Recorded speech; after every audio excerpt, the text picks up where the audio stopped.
till you see here from our long shot. They will be 3 and probably 4 abreast as they fan out on the run to the brake zone, which funnels down and gets really difficult. Now, Brack cannot let D'Amato off the hook here. Ooh, a little sloppy off turn 12. Yellow, Chris. Yellow start. No, yellow. They will wave it off, as the drivers were told they would if it was not clean 2x2 side by side. Exactly. D'Amato hit the power coming out of the last corner, and Kenny Brack was already behind. And you know what? Kenny pulled in to slipstream him, and Jim Swinthal at the drivers' briefing this morning told them, if you're not side by side, I will not throw that green flag. Oh my goodness. Once again, off turn 12 they come, looking a little better organized this time. No, Chris. Again, Yellow flag.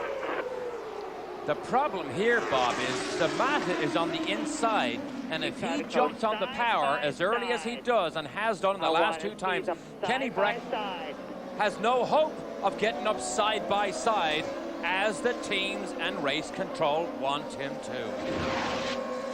A look from overhead. You are allowed to move forward with your file, but you may not pass the car ahead of you. Once again, Carter. Kenny just said on the radio, I don't know what I can do differently, so let's see what happens here. This looks better. Again, though, he ducks behind, and again. Yellow again. Let's listen in. What's he doing?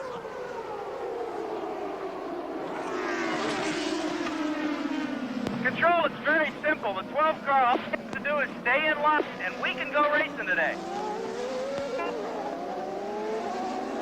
The 12 car is Kenny Brack. They're saying Kenny has to stay in line. As soon as he ducks in behind D'Amato, it just looks wrong. And fair play to Jim Swinthal, Bob. He is sticking to his guns. This is what he said he would do, and he is doing it. So we'll try it all again after another lap around this 1.969 mile racetrack. I imagine there are some earnest conversations going on up and down the pit lane between the pit marshals and the teams.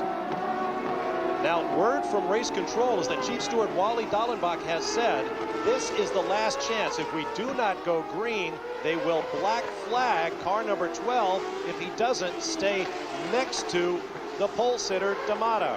Ralph Shaheen. Mike Hall is the man calling the race for Kenny Brack, and he's talking to Kenny right now on the radio. See if we can get a quick word with him. He's still trying to talk back and forth to Kenny. Mike, what do you? He's talking the race to Kenny. They're getting ready to go green. I imagine this is a pretty nervous moment for the Target Chip Ganassi crew. Once again, the red and white number 12 of Kenny Brack from Sweden, and the black chevron number 6 of Cristiano D'Amato come off the turn, down the front stretch. Oh, he did it again, but this time we go green. Look at this. Oh, he's trying to squeeze down the inside bar for the festival.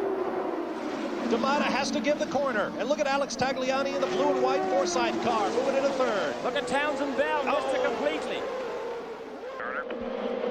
Field forms up side by side for the start. And we await the festival curve. Yellow start. A wave off. A wave off. No start, but the lap will count. They'll form up to do it again. Let's get down to the pit lane and Derek Daly. Because the festival curve is where so much of the action is, right here with about 4 feet from me. We're going to cover the early laps right from here. If anything happens, you're going to have a driver's eye view.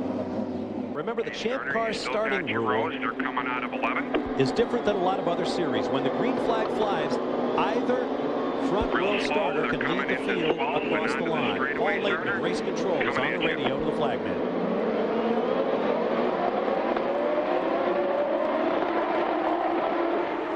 Yellow start again. That lap 2 will count, and the clock is running. But the form-up was not deemed accessible. This is what happened last year here in Portland, and it took 4 attempts to actually get the race underway. We await word from race officials whether perhaps they might fire a shot over the field, warning of penalties. Curious, because I think the reason he's not picking it up is because Paul's getting on the throttle earlier. He's jumping the start virtually. Coming out of 11, starter. Coming at 12, straight away, and coming at you again. Oh, Adrian Fernandez goes wide. Yellow start. Okay, boys. be surprised if Fernandez got a little advice from race control on that one. That time the front row was fine. The guys behind now are starting to screw. Here's another look from overhead. Watch Adrian Fernandez in the green, red, and white car. He goes way wide. I heard the official say the front row was fine, but it was the guys behind shuffling around that caused that wave off. Actually, that wasn't a bad lineup in my view. Well, I mean, Adrian was definitely way out there. I'm not sure what he was doing out there. I expected maybe there was some stopping and starting like we saw last week at Laguna Seca, and he popped out to clear himself, but that wasn't the case. I'm not sure why, other than wanting a clear view. I understand why he wants it, but it's also not allowed. This is the backstretch at PIR. It curves to the right. All right, start. Pack is already up into 10. You got 3 rows in 11. You got 4 rows coming out of 11.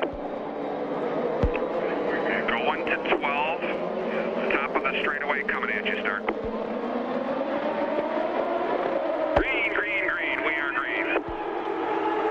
They gave an early green that time. They were lined up, and look at them fan out. That's Patrick Carpentier in the player's car on the extreme left of your screen. Tracy Jourdain side by side through the first part. That'll put Jourdain on the inside for the second half, and Jourdain gets through in front of Tracy.